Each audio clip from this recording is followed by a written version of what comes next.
Hey, I'm Brandon, the lead investigator for Best Weekly News, and I'm here with Teresa Lane from Logan City Council.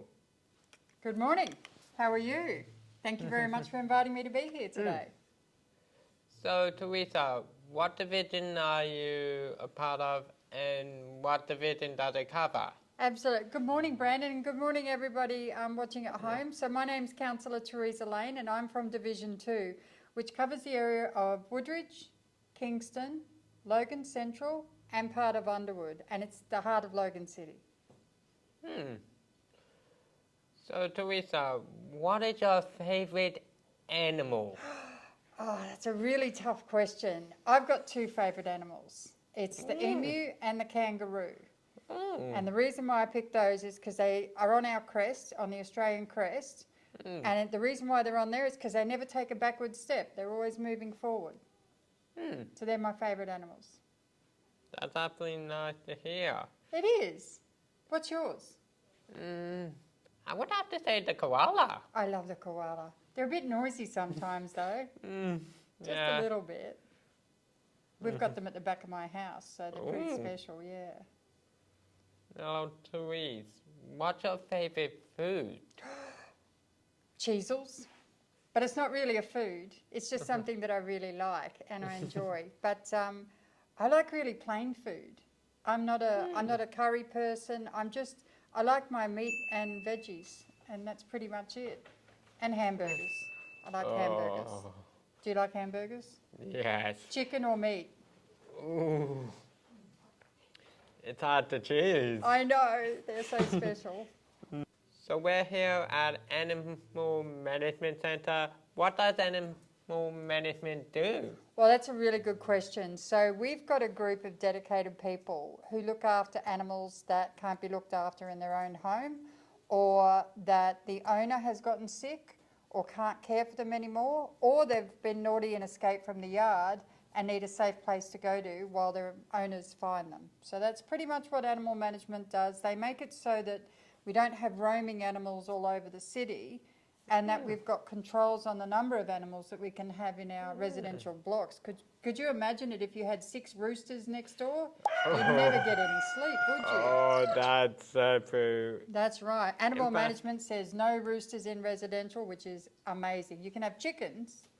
I've noticed a couple around my street that some animals end up getting out of the houses, and one time I saw like 6 chickens close to the road.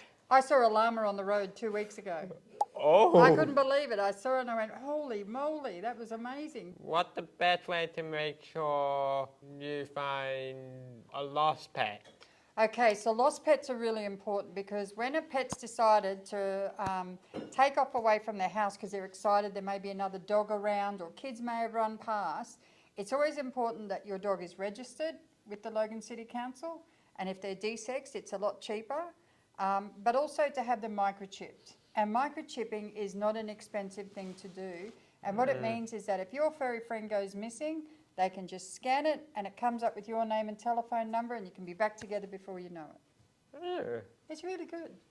What if it isn't chipped? What then? That makes it a bit harder. So what happens is the council puts up a photograph of the pet and they say, we found this lovely little puppy in this suburb. If he's yours, come down and provide evidence. So my cat Lois went missing and Lois didn't have a chip and Lois didn't have registration, naughty me.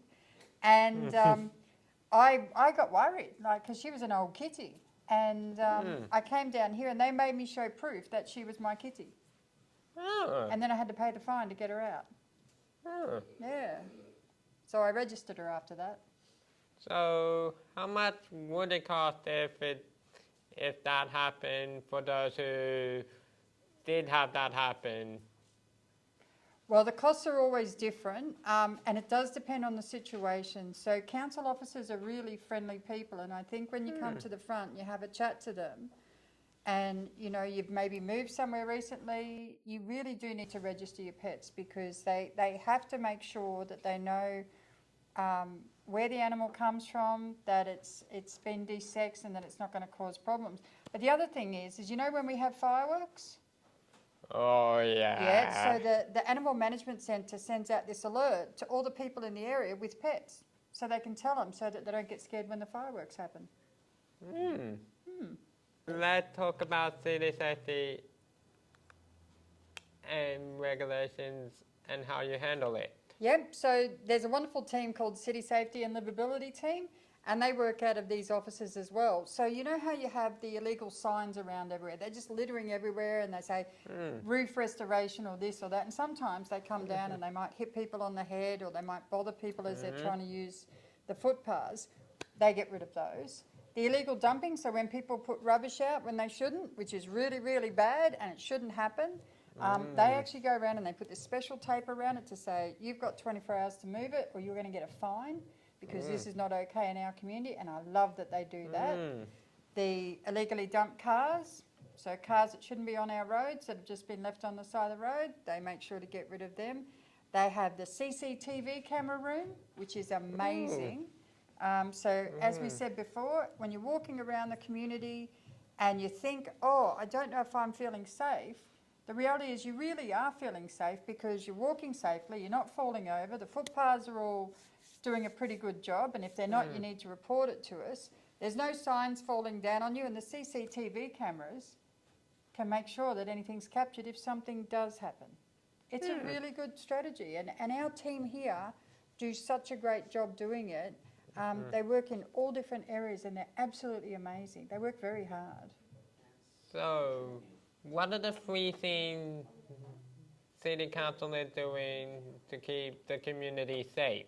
So the first thing we do is we empower the community to keep themselves safe. So that's a really important part. So when it comes to your community safety, it's up to you to make sure that your house is safe, that you shut and lock your front door when you leave, that you shut your gates when you leave your property, and that you make sure that your surroundings are nice and clean so that no problems can happen there. And if something does happen, we've got various mechanisms. We work closely with the police on different things. So I'll give you an example. This person, this really bad person, dumped some mattresses down the road. And there was a lot of mattresses. And we didn't know the time, but someone gave us the colour of the car because they kept a lookout in the street, because that's what you do to keep your community safe. And they reported that, and we managed to backtrack the car that dumped them because we saw, well, the community safety team saw the mattresses going in on the back of a trailer, but none came out. So they knew that was them. They fined them lots of money and made them clean it up. I know. Pretty magic. So, how does city safety cover bullying and cyberbullying? Well, it's really difficult. So cyberbullying is mandated by federal legislation. So the area of kids being on the internet and people being on the internet is covered by federal legislation.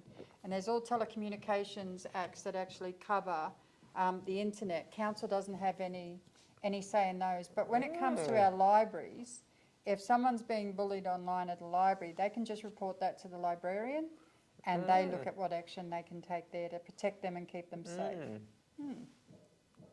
Did not know that a different company covers cyberbullying and not bullying. It's interesting. So the federal government has mental health and community safety strategies. The state government has mental health and community safety strategies, and local government has community safety strategies.